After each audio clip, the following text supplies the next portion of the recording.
Times have changed since the first St. Mary's opened its doors over 100 years ago, and the cost of running the school has escalated. St. Mary's needs money. They've begun a massive fundraising program tapping the business community, Friends of St. Mary's, and alumni. One of those alumni helping out the old alma mater is rock star Paul Kantner. The Jefferson Starship's co-founder and rhythm guitarist attended St. Mary's from the 6th through the 12th grade. Kantner, a Bay Area native, joined St. Mary's principal, Brother John Noons, to discuss St. Mary's and its need of funds.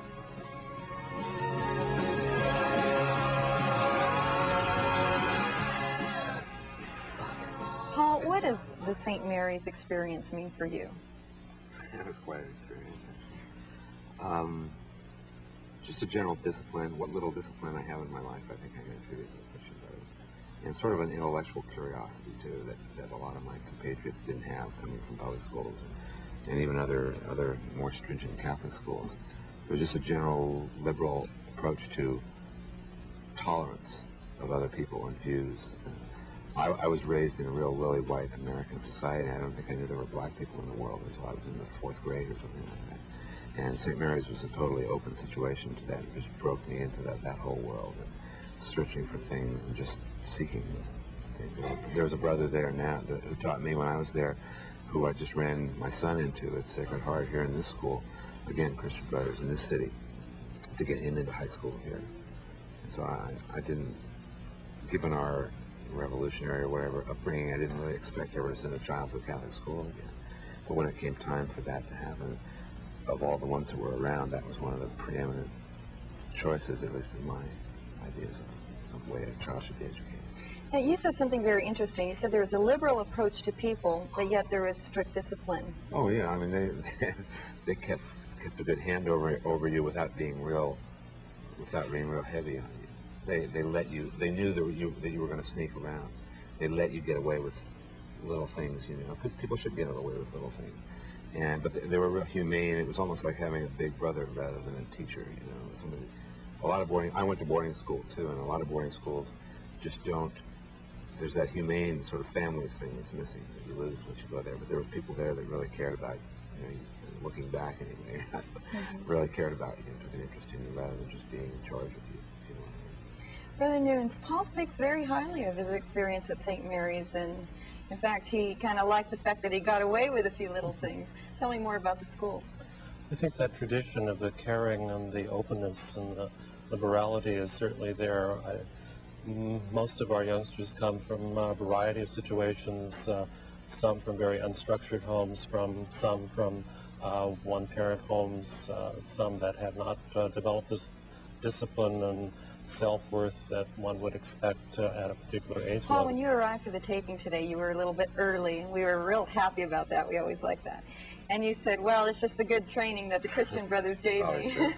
Is that true? Oh, yeah, a lot of things hold over from there. I mean, even unpopular things like all the way from views on abortion, I'm still Catholic on that level, even though I'm in the middle of a totally liberal, America that's swirling around you with that sort of issue.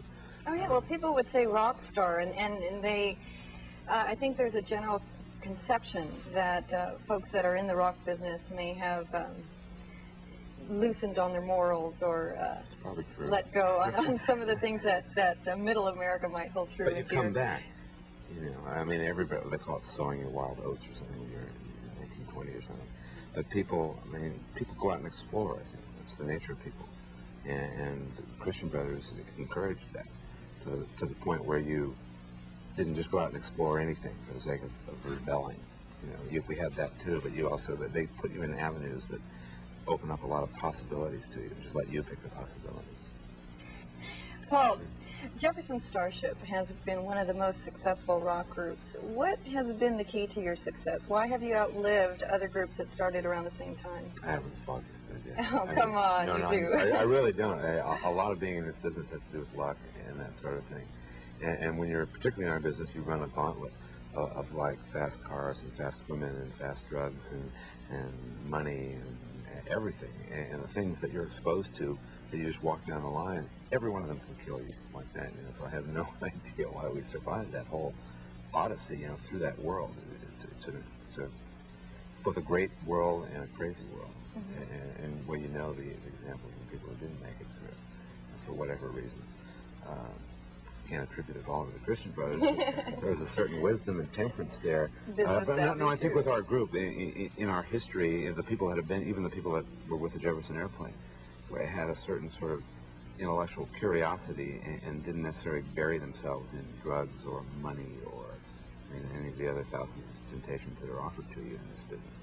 And we're all still alive today, and all with a semblance of sanity, and responsible people. Now, this isn't the I hate first. to say that in public. You hate to admit your responsibility. This isn't the first time, though, you have come to the aid of an organization, we've done a benefits nonprofit. for years. What kinds I of think benefits? that probably comes from the Christian Brothers too, giving canned food to little kids. At Christmas time.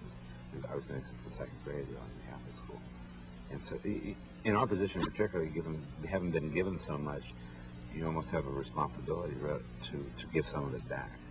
If you don't, the big hand comes in and says, "Hey, do something."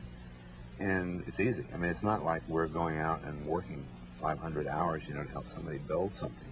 It's easy just to go out and play a concert, you pick up your guitar, sing, and play, and it raises a lot of money for somebody who can really use it. So it's almost criminal not to use that power when you have it. Well, certainly good character, may be attributed all to the Christian Brothers, but whatever, it's there in Paul Kantner. Thank you for joining us today on AIM Weekend. Thank you, Brother Nunes, and good luck with your efforts to raise funds for St. Mary's. Thank you very much, and thank you.